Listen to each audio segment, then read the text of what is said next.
వి gold trusted gold buyers తాకట్టులో ఉన్న బంగారాన్ని విడిపించి ఈ రోజు ఉన్న మార్కెట్ ధరకే కొనబడును. మరిన్ని వివరాలకు సంప్రదించండి 77107720. మాకు అనేది ప్రొడ్యూస్ చేస్తే అసలు ఏ టైం లేదంటే ఎవరన్నా ఏమైనా చేశారా అనేది మాకు తెలియదు సార్. పోలీస్ కస్టడీలో ఉండి ఎవరన్నా ఎలా ఎందుకు చేస్తారు ఎవరి మీద అనుమానం? నేను ఎవరి మీద పోలీసుల మీద అనుమానం చెప్పగలను. నేను పోలీసులు చేశారని చెప్పగలను. ఇంటూ గట్ట ఏం కాదు, ఆ మనిషి చనిపోయాడు, మనకు ఫోన్ చనిపోయాడు. మాకు 10:30 కల్లా వచ్చి సంతకాలు తీసుకున్నారు. 6 గంటలకు ముందు ఫోన్ చేశారు. నేను ఉదయం పెడతాను సార్ ఎందుకని నేను అన్నాను. అయినా సార్ వాళ్ళు వినకుండా నైట్ 10:30 ఆ టైంకి ఫోన్ చేసి ఇంటికి వచ్చేసేసి నేను పెడితే కానీ వెళ్ళమని చెప్పి కూర్చున్నారు. నలుగురు వచ్చారు. ఏం చెప్తామంటే ఏదో పెట్టాం, సంతకం పెట్టిన తర్వాత కొన్ని మార్నింగ్ సీఏ గారు ఫోన్ చేశారు.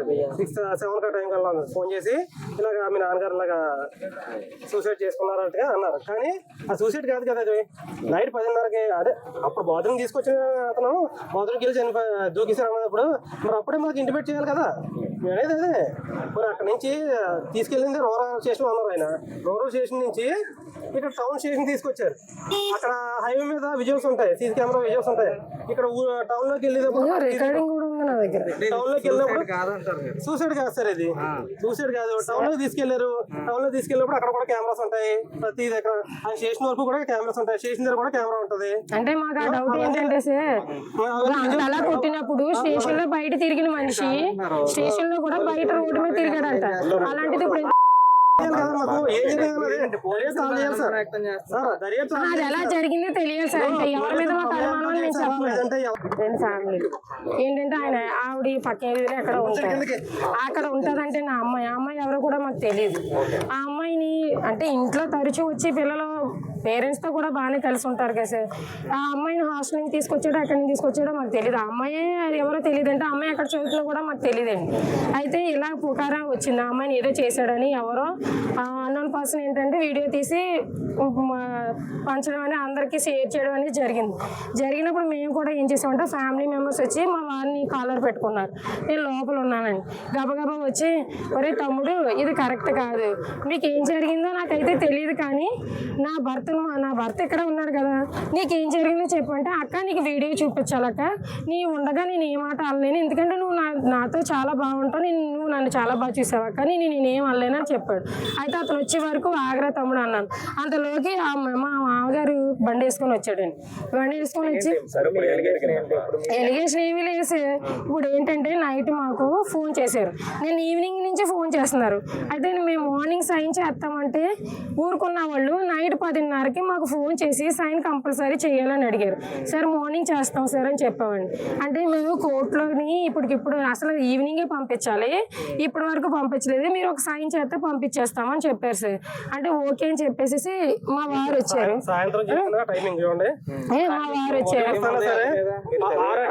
చదివేశారు. అంటే ఏంటంటే కోర్టులో ప్రొడ్యూస్ చేయడానికి ఇలాగా ఫ్యామిలీ మెంబర్ ఎవరో ఒకరు సైన్ కావాలని చెప్పి పెట్టించుకున్నారు సార్.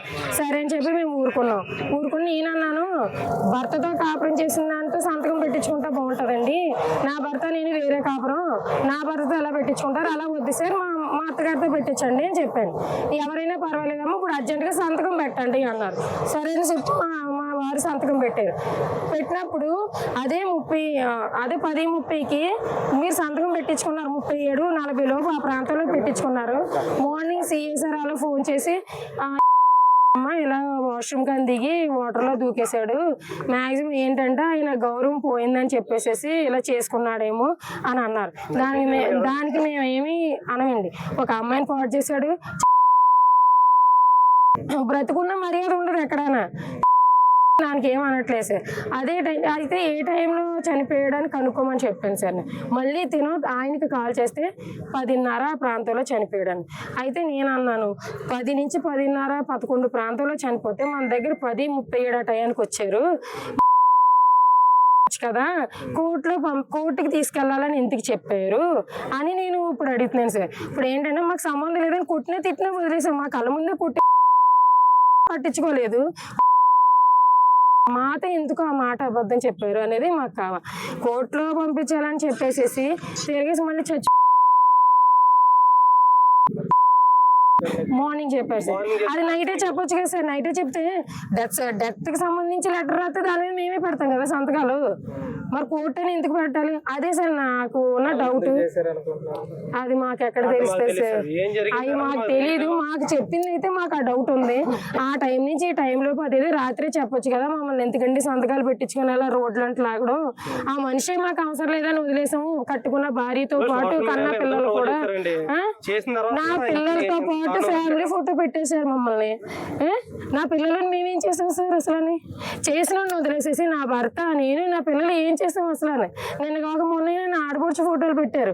అలా ఎందుకు పెట్టారు సార్? ఎవడైతే తప్పు చేశాడో ఆడి చర్మం వల్చేయాలి. కానీ మేము ఏం చేసాం? మేము ఆడవాళ్ళమే కదా. మీ ఇంట్లో ఆడపిల్ల పరుగు పోతే మీరు బాధపడుతున్నారు. మేము మా పరుగులు పోవాలి. మా ఫోటోలు ఎంతమంది చూస్తారు సార్? సీసీ కెమెరా విజువల్స్ అనేది కావాలి సార్ మాకు. నిన్న సాయంకాలం తునిలో మీడియా సమావేశంలో ఎక్కువ అరెస్ట్ చేసి మీ అందరికీ కూడా తెలియపరిచిన తర్వాత ఆయనకి మెడికల్ ఎగ్జామినేషన్ జరిగిన తర్వాత మళ్ళీ పోలీసుగా తీసుకుని వచ్చాం. రికార్డ్ అంతా తయారైన తర్వాత అరెస్ట్ ఇంటిమేషన్ అది ఇచ్చిన తర్వాత కోర్టుకి ఎస్కార్ట్ ఇచ్చి కోర్టుకి పంపించాం. కోర్టు వారికి కూడా రిక్వెస్ట్ చేసాం. కొద్దిగా లేట్ అయింది రిమాండ్ తీసుకుని, ఎందుకంటే లోకల్గా మేము శాంతి భద్రతలు కానీ మిగిలిన విషయాలు కూడా చూసుకోవాలి కాబట్టి రాత్రి మీద పంపించడం జరిగిన తర్వాత మార్గ మధ్యంలో కోమటి చెరువు ఏదైతే ఉందో అక్కడ ఈ నిందితుడి యొక్క రిక్వెస్ట్ మేరకు వీళ్ళు ఆపారు. బండి ఆపి ఆయనకి సమ్ నేచురల్ కాజ్ ఉండి లేకపోతే బహిర్భావం ఉండి దానికి అవకాశం ఇచ్చారు. ఇచ్చినప్పుడు మిస్ చేయడని చెప్పేసి వాళ్ళు మాకు తెలియపరిచారు. మరి ఆయన పారిపోయాడా ఎటువైపు వెళ్ళి ఏంటంటే వాళ్ళు ఆ చీకట్లో అయితే గమనించలేదు. శబ్దం అయితే వచ్చిందని చెరువులో అన్నారు. కాబట్టి మ్యాగ్జిన్ చెరువు అని చెప్పేసి వెంటనే నేను మన అత్తుని రూరల్ సీఏ గారు టౌన్ సీఏ గారు వచ్చి ఏరియా అంతా కూడా పరిశీలించడం జరిగింది. అలాగే ఫైర్ సర్వీస్ వారికి కూడా ఆ టైంలో మనం ఇన్ఫర్మేషన్ ఇచ్చాం. వారు కూడా వచ్చారు. కానీ ఆ టైంలో పూర్తి స్థాయిలో ఆ వాతావరణం అనుకూలించుకో వాళ్ళైతే చేయలేదు. అంటే అప్పుడు ఇంకా పూర్తిగా చెరువులోనా లేకపోతే చుట్టుపక్కల ఎక్కడ ప్రాంతం నుంచి కన్ఫర్మ్ కూడా కాలేదు మాకు. ఇప్పుడు ఉదయం వచ్చిన తర్వాత ఈ గజెత్తగాలు రావడం వీళ్ళంతా కూడా ఈ సెర్చ్ ఆపరేషన్స్లో బాడీ ట్రేస్ అవడంతో దానికి రాత్రి వాళ్ళు ఏదైతే శబ్దం వచ్చిందని చెప్పారో దీనికి కూడా కరెక్ట్ అని చెప్పి ఇప్పుడు అనిపిస్తుంది. నేచురల్ కాజ్ అన్నది అది కూడా ఒక రకమైన హ్యూమన్ రైట్. అది కూడా ఒక రకమైన మనం దాన్ని నిరాకరించడానికి లేదు. స్టాఫ్ ఉన్నారు, తుని రోల్ స్టాఫ్. తెలుగులో ఫాస్టెస్ట్ న్యూస్ ఇప్పుడు కొత్త అవతారంలో 5 సెకండ్లోనే పూర్తి వార్తా సమాచారం మీ చేతిలో. సోషల్ మీడియా ట్రెండ్స్ మీ కళ్ళ ముందుకే live TV and voice search ఆప్షన్స్తో ఇప్పుడే డౌన్లోడ్ చేయండి. యాప్ లింక్ డిస్క్రిప్షన్లో ఉంది.